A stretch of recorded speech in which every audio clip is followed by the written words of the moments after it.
All right, for the next few minutes, we're going to break down one of the most critical, yet, often misunderstood parts of boiler maintenance, total dissolved solids, or TDS. If you're a professional managing a steam system, getting a handle on this is absolutely key for safety and efficiency. So let's talk about an invisible culprit that could be costing you fuel and damaging your boiler as we speak. It just builds up day after day, and by the time you actually see the effects, well, the damage is already done. So in this quick explainer, we're going to cover all the bases. We'll kick things off with what TDS actually is, see how it can get out of control, look at the serious damage it can cause, and then wrap up with the practical steps you can take to manage it. Okay, let's start at square one. We all throw around the term TDS, but what are we really talking about when it comes to what's happening inside your boiler? Think of it like this. It's basically a measure of all of the impurities that are dissolved in your boiler water. Everything that isn't pure H2O. A really good analogy is salt in the ocean. You can't see the little salt crystals floating around, but you definitely know they're in there. So what are these solids exactly?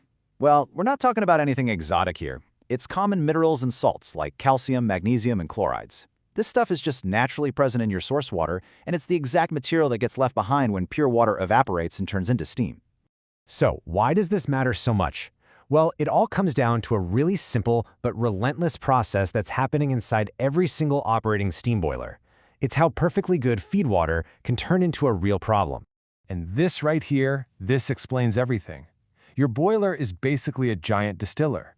It does its job by sending out pure steam, but all those minerals and solids, they get left behind. And as more fresh feed water comes in and more pure steam leaves, the concentration of those leftover solids just keeps climbing and climbing. Okay, so let's get into why high TDS is so much more than just a number on a report. This is a direct threat to your equipment, to your efficiency, and honestly, even to your plant's safety. When TDS gets out of control, you're really looking at three major risks that can cascade into some pretty serious failures. We're talking about foaming and carryover, scale formation, and accelerated corrosion. And trust me, each one brings its own set of big problems. First up, carryover. When TDS levels get too high, the water surface inside the boiler can start to foam up, kind of like when you boil a pot of pasta too hard. That foam can actually get sucked right into the steam lines. This is incredibly dangerous. You end up sending slugs of water through pipes that are only designed for steam, leading to violent water hammer that can destroy valves, traps, and turbines. Second is scale. Think of it exactly like cholesterol in an artery. Those concentrated minerals, we're looking at you calcium and magnesium, they literally bake onto your boiler tubes and form this hard layer of scale. And the thing about scale is, it's a fantastic insulator, which is the absolute last thing you want on a surface that's supposed to be transferring heat. And don't underestimate how big of a deal this is. A layer of scale just 3 millimeters thick. That's about the width of 2 dimes stacked together. That tiny layer is enough to increase your fuel consumption by 2 to 3%. Now, just think about what that adds up to on your fuel bill over an entire year. That's real money just being burned away. So we know high TDS is a huge problem. How do you actually track it? Because you can't manage what you don't measure, right? So let's get into the specifics of how it's done. Now, what's really interesting here is how these units all relate to each other. You're almost always going to see TDS reported in parts per million, or ppm. But what's funny is, your meter doesn't actually measure ppm. It measures the water's electrical conductivity in units called microsiemens, and then it does a little math to convert that reading into a ppm value.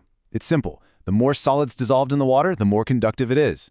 And this is absolutely critical to remember. One size does not fit all. The acceptable TDS limit for your boiler depends heavily on its operating pressure. A low-pressure boiler might be perfectly happy chugging along at 3,500 ppm, but a high-pressure system, it needs much, much cleaner water. We're talking under 1,000 ppm to avoid serious problems. So how do we get these readings reliably? Well, the best practice is really a 1-2 punch. You have an automated system with a conductivity probe right there in the boiler, giving you a continuous, real-time look at your TDS.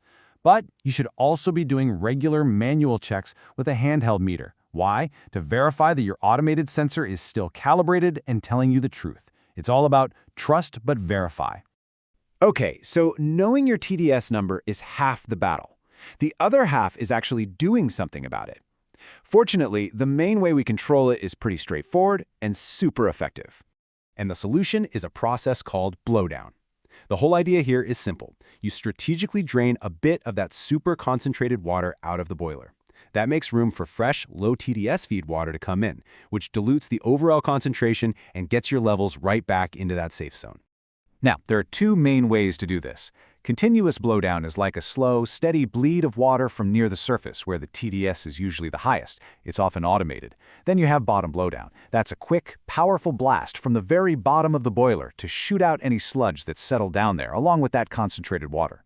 A good water treatment strategy really uses both. So, at the end of the day, what's the big takeaway? It's that this isn't just another item to tick off on a maintenance checklist. Proper TDS management, through regular testing and a consistent blowdown schedule, is one of the most fundamental things you can do to protect the safety, efficiency, and lifespan of your entire system. And that brings us to the final thought you should take with you. Take a second and think about your own operations. Are you just going through the motions with your testing and blowdown, or is your schedule truly optimized to keep your TDS in check and protect that incredibly critical and expensive piece of equipment? It's a question that's definitely worth asking. Hey, if you found this breakdown helpful, do us a favor and hit that like button and subscribe for more practical explainers built for industry professionals. Thanks for watching.